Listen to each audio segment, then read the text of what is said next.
Mon char? Ah bah je pensais que j'étais à la bourre, mais par rapport à vous, ça va, hein. Oui, bah moi j'étais retardé par les agriculteurs qui bloquaient la route, hein. Ouais, moi aussi, ouais. Ah, ils sont pénibles, mais en même temps je comprends, ils s'en sortent pas avec les prix des matières agricoles qui diminuent, et puis évidemment qu'ils s'en sortent pas non plus avec les supermarchés qui abusent en prenant des marges énormes. Mais bon, ils peuvent pas non plus vivre des aides européennes ad vitam aeternam, y a pas non plus nécessité à investir dans des installations aussi immenses pour produire, et puis bon, faut être réaliste, l'agriculture intensive de masse industrielle, c'est pas un modèle viable économiquement et encore moins écologiquement. Enfin bon, je sais pas ce que vous en pensez, mon char, hein. Ouais, c'est pas faux, hein. C'est pas faux.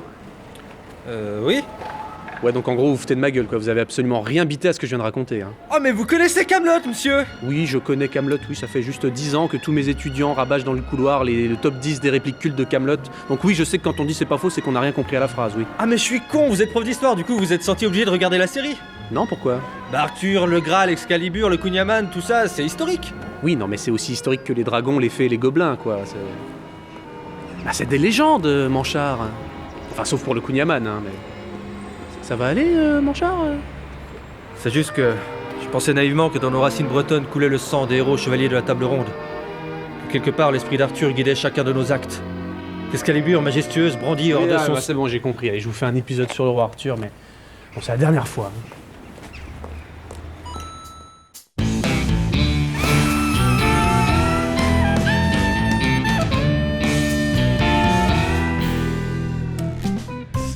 Bon, bonjour à toutes et à tous, désolé pour le retard, hein, les agriculteurs, tout ça. Bon alors, Boulier, c'est quoi pour vous les légendes arthuriennes? Ah mais comme ça Cash. Vous nous laissez même pas le temps de vous détourner du droit chemin? T'inquiète, c'est bon, Manchard est dans la place. Toujours plus loin, toujours plus fort. Oui bah, calmez votre joie et puis posez-vous, Manchard, hein. Je me pose. Bon alors, Boulier, les chevaliers de la table ronde, ça doit bien vous inspirer une de ces envolées lyriques dont vous avez le secret. Ah mais vous devinez bien effectivement. Je connais l'histoire sur le bout des doigts. Entre Excalibur, l'épée ultime qui pourfend les ténèbres, la quête désespérée du Graal, la vibrante tension du triangle amoureux entre la reine Guenièvre, Arthur et Lancelot, sans parler de la mystérieuse forêt de Brocéliande. En plus j'y suis allé cet été hein, avec mes parents, c'est chargé d'histoire, c'est bon, magnifique. là. Pardon? Putain, mais faut toujours qu'il en fasse des caisses, celui-là. Hein. Mais Non, mais c'est bien, les élans poétiques, t'es investi et tout.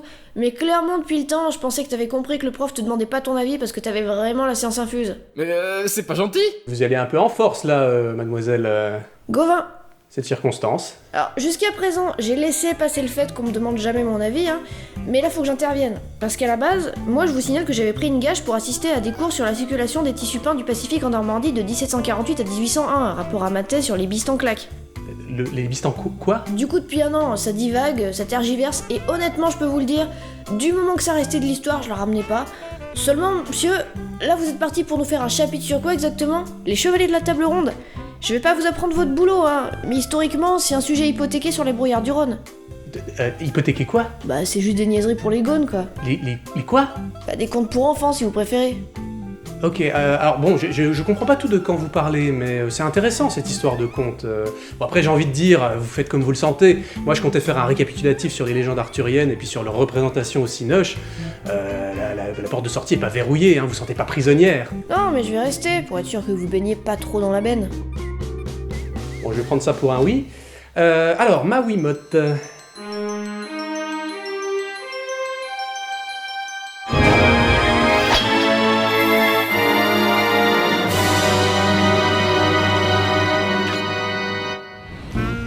Les tout premiers textes relatant les péripéties d'un roi Arthur apparaissent durant le 6e siècle, autour de 570. Bon alors évidemment, je parle des premières traces écrites, mais vous doutez bien que des bardes qui chantonnaient les péripéties des chevaliers de la table ronde, il y en avait des bonnes pelletées fût tantôt. Donc ces fameux écrits sont majoritairement en langue galloise et mettent en avant la figure d'un chef de guerre puissant, protégeant la Grande-Bretagne contre les envahisseurs. Cette thématique sera reprise et se développera durant une longue période, du 6e au 11e siècle, à travers de nombreux textes évoquant des faits parfois contradictoires les uns avec les autres. Alors ces récits se répartissent en 3 catégories. D'abord les poèmes et contes en langue galloise qui chantent les combats mythiques d'Arthur et ses voyages dans l'au-delà. Ensuite on a les vies des premiers saints de Grande-Bretagne, c'est-à-dire des chrétiens qui étaient venus pour convertir du grand breton aux joies du monothéisme, et dont certains ont évoqué durant leur quête d'évangélisation leur rencontre avec ce cher Arthur. Et puis enfin nous avons les chroniques rédigées en latin par des clercs, à l'image du manuscrit Historia Britonum. En résumé, des textes qui décrivent la romanisation et la christianisation christianisation de la Grande-Bretagne, ainsi que les guerres entre les Celtes et les peuples germaniques. C'est justement dans une de ces chroniques de clercs qu'apparaît au XIIe siècle, peu après la conquête normande de l'Angleterre, un Arthur historiquement désigné comme ayant été roi des Bretons.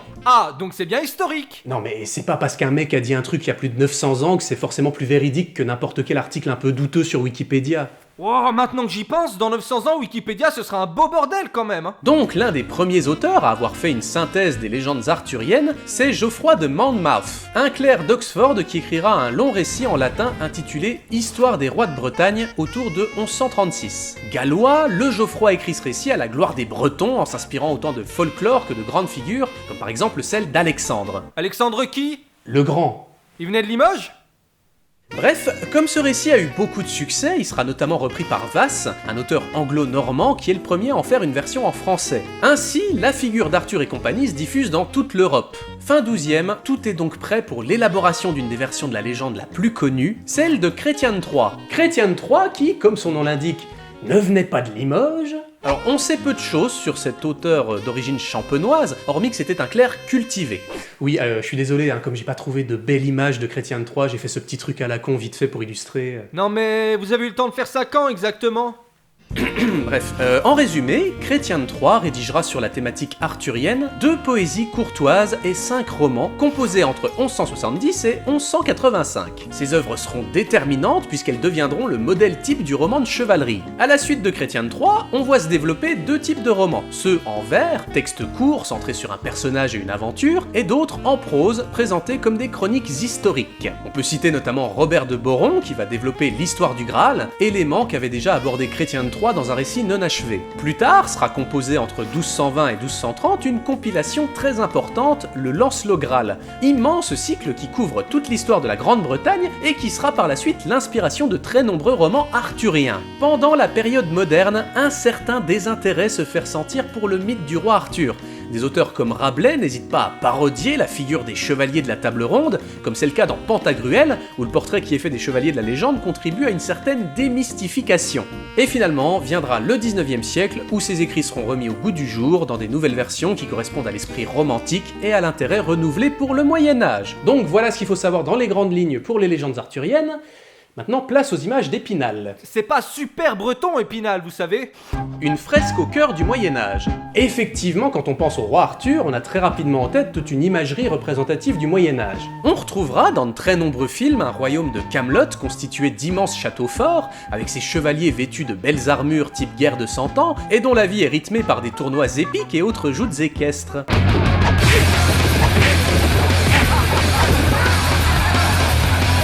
Le plus bel exemple, c'est le long métrage de 1953, Les Chevaliers de la Table Ronde, on fait sobre, un grand classique des productions titanesques d'Hollywood réalisé par Richard Thorpe. Un film qui est emblématique puisqu'il est un des tout premiers tournés au format large cinémascope, comme le souligne subtilement la transition du générique d'introduction.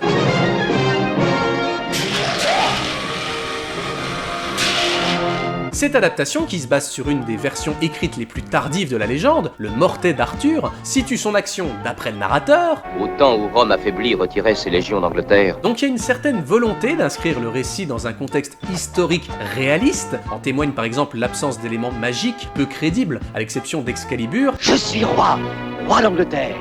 Pas encore, quoi? D'une brève apparition du Graal, et évidemment de ce décor mal incrusté en arrière-plan dont l'image ne change jamais de perspective selon le cadrage.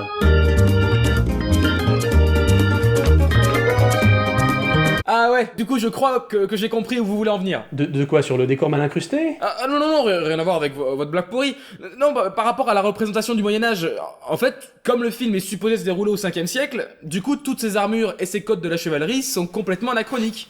Elles sont pourries mes blagues? Ah là là, oui. Ouais, carrément. C'est maintenant qu'ils s'en aperçoivent. Ça avait un peu rien à voir avec le sujet en fait. Bref, alors le Moyen-Âge, c'est cette période qui s'étale sur 1000 ans et qui sert toujours de fourre-tout un peu obscur. Pourtant, sur les 10 siècles qu'il constitue, vous vous doutez bien que le mode de vie était loin d'être figé. En France, par exemple, on découpe la période médiévale en 3 parties distinctes. Et je précise bien en France, parce que c'est pas découpé partout pareil en Europe. D'abord, on a le Haut Moyen-Âge, du 5e au 9e siècle, puis vient le Moyen-Âge classique, du 9e au 14e, pour finalement finalement se terminer avec le bas Moyen-Âge, du 14e au 15e siècle. Donc le haut Moyen-Âge c'est avant, le bas c'est après, je le précise, il y a toujours une petite confusion du coup. Donc effectivement, on peut constater que si le film de 1953 annonce fièrement prendre place durant le tout début du haut Moyen-Âge, il présente en réalité des éléments qui n'existeront que 1000 ans plus tard, durant la période du Moyen-Âge classique, voire du bas Moyen-Âge. Non mais ça c'est bien la faute des scénaristes ricains là, tous des bambanes qui ont aucun respect pour les autres cultures. En fait, ironiquement, l'erreur provient pas directement des scénaristes eux-mêmes, mais bien des auteurs du XIIe siècle tels que Chrétien de Troyes ou encore Robert de Boron, qui déjà à cette période réécrivaient les textes de la légende en lui plaquant des éléments de leur époque. En gros, on pourrait dire que le film de 1953, c'est une adaptation fidèle de la légende, en tout cas telle qu'elle est racontée dans le Mortet d'Arthur. Et du coup, dans ce texte datant du bas Moyen-Âge, le quotidien d'Arthur est finalement déjà décrit de manière anachronique. Et en fait, là, avec ces images de grands châteaux forts et de beaux chevaliers en armure, on nage en plein dans ce concept du Moyen-Âge fantasmé, qui a longtemps eu la peau dure au cinéma. Une mode qui finira par passer, puisqu'on remarquera que la majeure partie des films les plus récents, entre autres Le Roi Arthur de 2004 avec Clive Owen et Keira Knightley, ou encore La Dernière Légion, se sont davantage appliqués à respecter la mode de la fin de l'Empire romain. Donc, en résumé, gardez bien en tête que quand on vous parle du 5e siècle, c'est le tout début du Moyen-Âge, et que c'est très éloigné de ce qu'on voit dans le film de 1953. Des personnages historiques. Alors un autre gimmick qui revient constamment au cinoche, pas des moindres, c'est le fait de présenter le mythe comme une réalité historique, alors que je le rappelle, à l'heure actuelle, il n'y a absolument aucune preuve de l'existence du roi Arthur. Un fait qui n'est pas souvent très clair dans l'esprit des spectateurs, habitués lors de chaque séquence d'introduction d'un film, au défilement d'un bel intertitre qui s'évertue à nous faire passer l'histoire pour authentique. Et nous marteler dans le crâne qu'Arthur a bien existé, c'est tout à fait le but assumé du film de 2004, réalisé par Antoine Fuqua, et qui a pour parti pris de complètement laisser en rade les récits légendaires pour se focaliser sur ce qui serait la véritable histoire ayant inspiré le mythe. C'est d'ailleurs ce que souligne très bien le sous-titre de l'affiche originale, The Untold True Story That Inspired the Legend, qui fut traduit sur l'affiche française en « par le producteur de Pirates des Caraïbes ». Ce qui est tout à fait approximatif, mais le mieux, ça reste encore la bande-annonce qui décide carrément d'envoyer chier tous ces salopards d'historiens qui nous mentent depuis des centaines d'années. Durant des siècles, les historiens ont pensé que l'épopée arthurienne n'était qu'une légende. Mais à l'origine du mythe, il y a eu un véritable héros. En bref, on nage en plein dans l'argument marketing qui veut que les spectateurs se bougeront les miches uniquement si le film porte le label inspiré d'une histoire vraie. Oui, mais justement, le film, il parle d'un mec ayant existé à ce moment-là, qui s'appelait Arthur et qui aurait inspiré celui de la légende. Oui, mais d'un autre côté, des mecs à l'époque qui s'appelaient Arthur et qui pouvaient correspondre un minimum à celui du mythe, il y en avait plein. En fait, la figure du héros Arthur, c'est surtout une création de circonstances dans un contexte particulier. Alors il faut remonter en 410, à un moment où l'Empire romain est très affaibli et sérieusement menacé par des invasions de peuples dits barbares, moment où l'empereur Honorius décide que la Grande-Bretagne devra se démerder toute seule et assurer elle-même sa protection. Les légions romaines désertent donc l'île pour le continent et laissent les autochtones seuls pour lutter contre les peuples au nord du mur d'Adrien, c'est-à-dire les Pictes et les Scots. Et tout ça sans compter sur les Germains qui traversent la mer du Nord et aspirent à l'invasion. Parmi ces Germains, on a les Angles, les Jutes et les Saxons qui investissent les lieux. Durant des années, nos Celtes bretons les combattent et remportent quelques succès. Cependant, au 7e et 8e siècle, les Germains finissent par progresser bien comme il faut et fondent de puissants royaumes. En gros, ils s'installent bien confortablement. Alors là, les Bretons sont obligés de fuir en grand nombre, certains vers le continent, mais aussi dans le pays de Galles dont les reliefs freinent l'avancée anglo-saxonne. Et c'est à partir de là que, dans la démarche de contrer cette invasion, les Bretons se forgent une propagande pour encourager la résistance face aux Germains. Ils vont glorifier leur passé et prophétiser un retour triomphal. C'est donc dans ce contexte qu'aurait été forgée la figure d'Arthur, héros des Bretons. Alors effectivement, de nombreuses hypothèses ont certes été formulées pour désigner tel ou tel chef de la résistance bretonne comme ayant servi de modèle au roi Arthur, mais rien de véritablement concret. Arthur, en fait, c'est juste une façon de magnifier la résistance des Bretons, et puis c'est mélangé avec des légendes du folklore celte préexistant. D'où la représentation hyper héroïque de cette grande figure de la résistance des peuples bretons contre l'envahisseur, élément central de la version d'Antoine Fuqua, avec ce gros beefsteak de Clive Owen qui s'en va combattre un bon millier de Saxons avec 5 popoles et son couteau.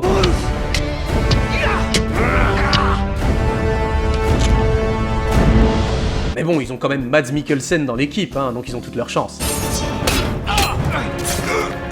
Ah bah non. Donc, même si on peut considérer objectivement qu'un mec du nom d'Arthur, ayant accompli 1 ou 2 actes de bravoure durant les attaques saxonnes, ait pu exister, on est quand même bien loin de tout ce qui constitue la légende des Chevaliers de la Table Ronde et de Camelot. Une légende homogène. Alors tout à l'heure, je vous ai bien expliqué qu'il existait de nombreuses versions du mythe, reprises et réécrites par différents auteurs à travers les siècles, mais peut-être que vous vous dites encore que passant d'une plume à une autre, seul le style change et pas nécessairement le contenu. Alors par exemple, difficile d'imaginer un récit arthurien sans quête du Graal, ce fameux MacGuffin suprême qui motive au quotidien les chevaliers du roi à aller voir ailleurs s'il y est. De même qu'on n'envisage pas que l'aventure soit dépourvue de certains personnages clés comme Lancelot du Lac. Et pourtant, ces éléments parmi les plus emblématiques sont totalement absents des sources antérieures à celles de notre clerc favori, Chrétien de Troyes. Ce dernier sera effectivement le premier à parler du chevalier Lancelot, ainsi que le précurseur de cette histoire de calice magique lorsqu'il rédigera Perceval ou le Conte du Graal de 1181 à 1191. D'ailleurs, il est à noter qu'à ce moment-là, on est encore loin de l'image de la sainte coupe ultime qui aurait recueilli le sang du Christ. En effet, dans son texte, le Champenois utilise ici le mot commun de Graal, qui désigne un large récipient de type plat à poisson. Et non seulement le clerc restera vague quant à la nature exacte de cet objet, mais en plus son récit demeurera inachevé après que la mort l'ait assassiné. Donc on n'est pas bien sûr de savoir où il voulait en venir avec son histoire de plat à poiscaille magique. Ce trou scénaristique va d'ailleurs laisser libre cours aux auteurs suivants pour lui créer une interprétation. C'est notamment le cas pour Robert de Boron, que j'avais déjà cité tout à l'heure, et qu'on retiendra comme étant le mec responsable de l'association du Graal avec le Saint Calice biblique. Une proposition qui aura son petit succès et dont on constate qu'elle est toujours très présente dans les films qui abordent de près ou de loin la légende. Le Saint Graal, professeur Jones. La coupe qui a recueilli le sang de la crucifixion et fut confiée à Joseph d'Arimathie. J'en apprendrai tous les jours. Alors pour revenir au personnage de Lancelot, qui constitue toujours une excellente occasion de proposer un triangle amoureux entre lui, Guenièvre et son Arthur de Roi, Chrétien de Troyes l'aurait introduit au récit suite à la demande de Marie de France, comtesse de Champagne, qui souhaitait transposer dans la romance de la reine et de Lancelot un équivalent plus chaste à une autre histoire d'amour mythique de Grande-Bretagne, très à la mode en ce temps-là, celle de Tristan et Iseut. Tristan et Iseut, en 2 mots, c'est l'allégorie des amants maudits, qui consomment leur amour interdit, raison pour laquelle Lancelot et Guenièvre seront décrits comme éprouvant un amour pur, sans jamais céder au péché de la chair, correspondant ainsi aux valeurs de l'aristocratie. De ce fait, on peut trouver ça un peu surprenant que dans la version de 2004, alors que la volonté du réalisateur était visiblement de s'affranchir des textes légendaires, on retrouve la figure d'un Lancelot sous les traits de Monsieur Fantastique, dont la présence est dépourvue de toute utilité scénaristique, sa relation avec Guenièvre n'étant absolument jamais abordée. Mais du coup, on s'en fout parce que c'est pas historique. Voilà Manchard, c'est ça l'idée. Et justement, vous aurez bien compris que comme c'est le cas pour tout le reste, il va pas être bien nécessaire de s'attarder 3 plombes sur les milliers de micro-détails qui furent ou non ajoutés au fur et à mesure par les différents auteurs. Étant des légendes, on peut toujours avancer qu'il importe peu de savoir si telle adaptation est réaliste ou cohérente, puisqu'à chaque fois que quelqu'un s'approprie l'histoire, il la modélise selon les envies du moment. Et en fait, toute votre partie sur les anachronismes avec le Moyen-Âge là, on s'en branle aussi du coup, puisque c'est pas historique. Oui, mais là vous tirez un chouïa sur la corde là. J'ajouterais même que durant des siècles, l'un des vecteurs principaux de diffusion des légendes, hormis les manuscrits, loin d'être accessibles à tous, c'était la culture de l'oral. En effet, ce sont les bardes, puis les ménestrels qui feront connaître les récits à travers toute l'Europe, résultant que le mythe d'Arthur dépassera les frontières culturelles de la Grande-Bretagne pour se réinventer perpétuellement. Donc, en bref, on n'a pas affaire à des récits figés, mais bien à des légendes, avec tout ce que ça implique de leur nature mouvante. Des contes pour enfants. La légende d'Arthur. J'ai entendu plusieurs fois ce conte pour enfants. Ah mais c'est un conte pour enfants que j'aimerais vivre. Un rêve de vieil homme. Effectivement, comme le souligne ce cher Indy, malgré tous ces films très premier degré et sérieux qu'on a abordés tout à l'heure, qui s'obstinent à remettre Arthur dans un contexte très cartésien, dépourvu de magie et d'autres fantaisies du genre, on remarquera que le reste de la liste est vachement occupé par des œuvres orientées pour la jeunesse. Et évidemment, on citera Disney, qui est passé maître dans l'art d'adapter les contes, et qui sortira 4 ans après La Belle au Bois dormant, le film d'animation Merlin l'Enchanteur, adapté directement d'un roman de l'auteur T.H. White, et qui retrace le parcours initiatique d'un Arthur tout petit sous le tutorat de Merlin. Là, ça s'oriente clairement vers un jeune public, qui pourra s'identifier au héros juvénile, heureux disciple d'un magicien excentrique, farceur et bienveillant. On va écrire des tas de bouquins sur toi dans les siècles à venir. Tiens, on fera même des films sur toi. La version de Disney s'arrêtant net au moment où Excalibur est retiré de son socle, elle aborde évidemment aucun des éléments majeurs du mythe et se concentre davantage sur une succession de gags décalés et anachroniques, Merlin ayant carrément la possibilité de voyager dans le temps. Vous êtes revenu de Saint... Hop! Oui, Me voici revenu de Saint-Trope.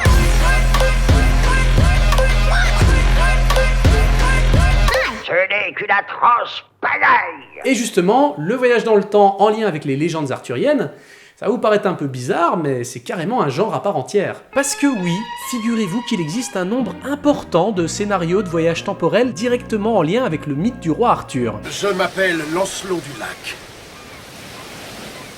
Ouais, d'accord, pourquoi pas, j'achète. Alors si parfois on a droit à l'arrivée d'un chevalier un peu perdu dans notre époque, comme dans le savoureux nanar Lancelot gardien du temps, Bon, si tu veux bien, on va d'abord se taper un bon cappuccino et ensuite on ira voir ma sœur, d'accord? c'est surtout le concept de voir un de nos chers contemporains catapulté en plein Moyen-Âge qui fait visiblement vibrer les scénaristes. En gros, vous savez, c'est ce genre d'histoire où le protagoniste devra sauver sa peau grâce à ses connaissances scientifiques avancées, inédites pour tous les bouseux médiévaux des environs. Alors dans le tas, je peux vous citer la version comédie musicale, celle avec un gamin qui fait du roller à Camelot, celle avec un rocker, celle de Disney avec un cosmonaute, l'autre Disney où cette fois c'est Whoopi Goldberg qui s'y colle. Bah, Whoopi Goldberg, il s'est notamment illustré dans La couleur pourpre, Ah oui, c'est vrai, notamment Jumping dans... Jack Flash, Beauté fatale, Couleur Pivoleuse, pourpre. Allô je craque, Le secret de Clara, L'héritier de Beverly Hills, Oui, non mais on a Voyageurs sans on a permis, compris. The Long Walk Home, Kiss Shot, On a Ghost, La télé compris. la plus propre, House Party 2... Bon, etc. Tout ça sans parler de l'extension du concept du voyageur temporel à des séries télé comme Transformers. Et promis, je termine avec celui-là parce que je trouve que c'est la cerise sur le gâteau. Le cultissime MacGyver lui-même, l'espace d'un double épisode improbable, remontera le temps pour tailler la bavette avec les chevaliers de la table ronde.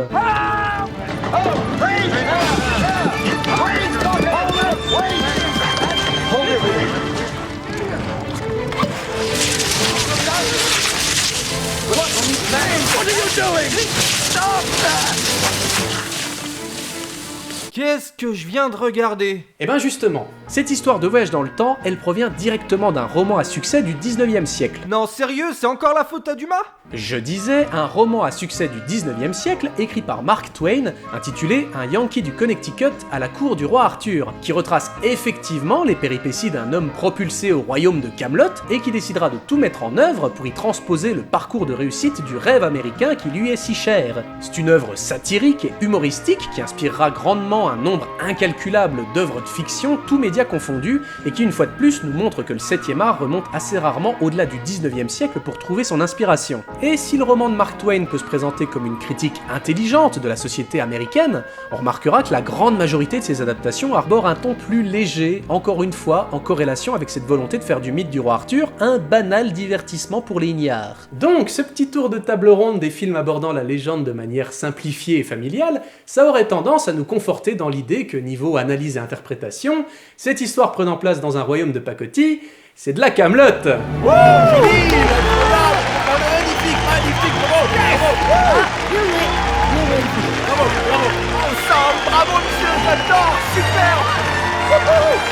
Bref, donc il faudrait pas croire qu'il s'agit de récits inoffensifs, simplement destinés à faire rêver les bambins à coups d'épée magique et autres histoires de bonnes fées. Alors, je vais pas me lancer dans une analyse des textes pour vous trouver telle métaphore subtile et autres interprétations métaphysiques de la quête du Graal, c'est pas l'idée. Non, on va plutôt se concentrer sur l'influence du mythe à travers l'histoire. En effet, je vous ai bien précisé en introduction que le contexte même de l'élaboration de cette légende, c'était celui d'un effet de propagande, destiné à sublimer la résistance des Bretons face aux envahisseurs. Et en fait, l'idée qu'Arthur, héros légendaire, puisse faire son retour parmi les vivants dans le but de guider son peuple vers la victoire, ça prend beaucoup d'ampleur. À tel point qu'en 1191, Henri II, roi d'Angleterre, incarnation de la prolifique conquête anglo-normande sur les Bretons en exil, fait officiellement exhumer des restes d'Arthur et de Guenièvre dans l'abbaye de Glastonbury. Un acte destiné à mettre symboliquement fin à l'espoir des Bretons de voir Arthur revenir et de reprendre le trône. A l'inverse, Édouard Ier, un des successeurs d'Henri II, est lui tellement fasciné par le mythe qu'il justifiera la conquête du Pays de Galles par une prétendue filiation avec Arthur. Pour marquer le coup, il tiendra même une table ronde. C'est l'occasion également de véhiculer des valeurs. En effet, à partir du XIIe et XIIIe siècle, la littérature arthurienne sert de modèle aux aristocraties européennes. Elle est militante et idéologique, mettant en avant la chevalerie, jeunes et beaux combattants courageux au cœur pur, et met en valeur l'amour dit courtois, où la femme est une conquête noble, sans parler de la valorisation du mépris de la populace qui ne partage pas les mêmes idéaux. Et ça s'arrête pas au Moyen-Âge, parce que ça influence influencera grandement le XXe siècle. Par exemple, après 1945, suite à l'épisode pas très sympa avec les nazis, l'image de l'Allemagne auprès des anglo-saxons est évidemment désastreuse. Et comme vous le savez, dans le terme anglo-saxon, il y a angle et saxon. Et cette référence aux racines germaniques passe mal auprès de l'Angleterre d'après-guerre, qui souhaite un petit peu faire oublier ses affiliations historiques avec l'Allemagne. C'est alors que les légendes des chevaliers de la table ronde seront tirées de la tradition celte, et que le roi Arthur deviendra une icône culturelle positive pour la nation britannique. Ce qui est quand même vachement ironique, puisque, je le rappelle, il est censé s'être battu contre leurs ancêtres anglo-saxons. Arthur.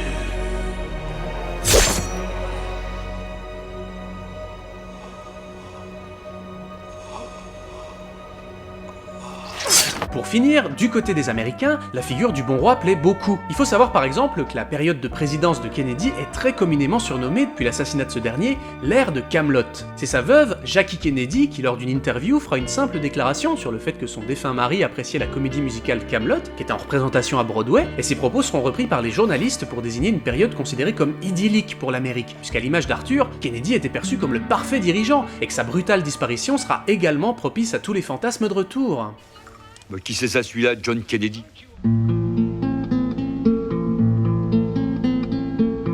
Le cycle arthurien, c'est un incontournable de la culture populaire, et nombreux sont les symboles issus des différents récits qui nous sont familiers. Son aura plane dans notre quotidien, et il y a un nombre incalculable d'œuvres qui y font référence, de manière plus ou moins subtile et pertinente. Concernant les films qui contextualisent directement Arthur comme un personnage historique, à part le fait que ça contribue à semer le doute pour les spectateurs sur la véracité de son existence, on constate surtout qu'il y a une récurrence dans le fait de le présenter comme un leader idéal, particulièrement humaniste, voire même une incarnation du progrès. Mais en fait, cette notion de souverain moderne, c'est finalement qu'une projection des valeurs de notre époque qu'on applique à la légende, comme c'est le cas depuis des siècles de réécriture destinés à adapter le sujet aux préoccupations du moment. Par exemple, si pour les Bretons du Haut Moyen-Âge, le héros Arthur c'est avant tout un guerrier qui triomphe au combat, pour des réalisateurs comme Antoine Fuqua, c'est davantage le juste qui protège les faibles.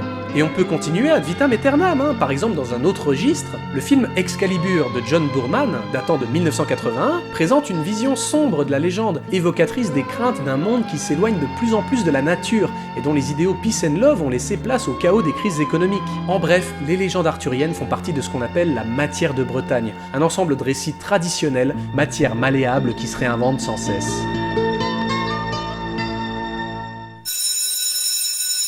Voilà, bon, ça vous a-t-il plu, mademoiselle Gauvin? J'ai pas trop baigné dans la benne? C'était laborieux, j'irai pas jusqu'à dire que vous avez frouillé pour caser un peu d'histoire là où il y en avait pas forcément, mais ça va, vous êtes retombé sur vos pattes comme un petit miron, on va dire. Je pige vraiment rien, ce qu'elle baragouine, celle-là! Oh, baragouine toi-même, qu'est-ce qu'il me veut le plouc là? Mais non, mais... Retourne manger ton kigafard sur ta chaloupe. Monsieur, la fille, elle m'embête! Bon, on va laisser le choc des cultures opérer entre les deux, et puis en attendant, on se retrouve au prochain cours. Mais du coup, monsieur, vous avez pas du tout parlé de la série Camelot d'Alexandre Astier? C'est pas faux.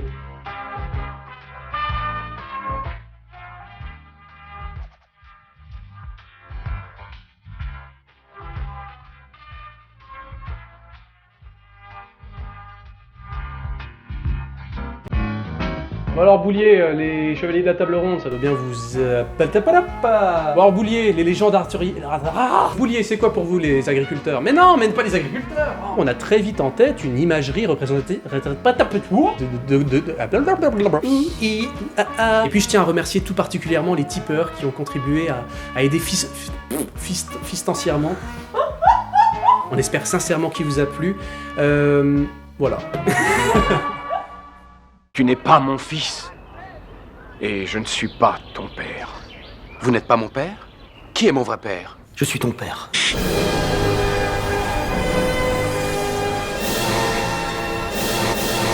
Notre monde est tout petit. Luther. Merlin!